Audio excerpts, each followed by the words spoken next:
Hi, in today's tutorial I'm going to show you how to change the background image of your Squarespace website. So first of all, of course, you'd like to go and open the browser that you're going to use to follow this tutorial steps. So for me in this tutorial I'm using Brave.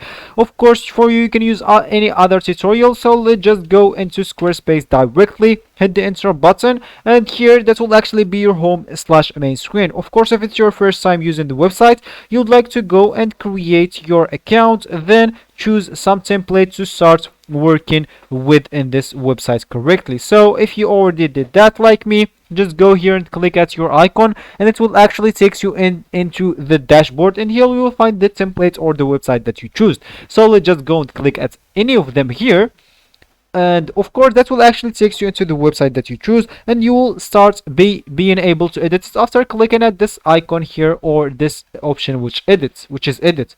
So here of course you can choose whatever section you want, if you want to change the background of it, or you can, so let's say as an example this section, so just click at edit section, and here you will have the option of background. So in this background option you have three options. You can add an image, you can add a video, or you can add art. So let's show you all of those. So let's say we want just the art. So if you click on that, as you can see, the background changed it of the sector of this section, just this section. Of course, if you want other sections, just go and click on that, then click edit section. So click at background. Of course, let's say let's use this maybe an image.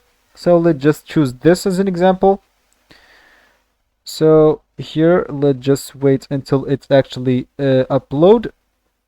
Good. So of course you can choose as I said, like a video as well. So as you can see, you can add a video, but max 1 minute. So maybe a video will play in the background and you will be actually good to go. So make sure of course the video storage is not like so large, so it could be like uploaded here correctly. So this will be actually for the tutorial. I hope you like it. Thank you guys for watching, and goodbye.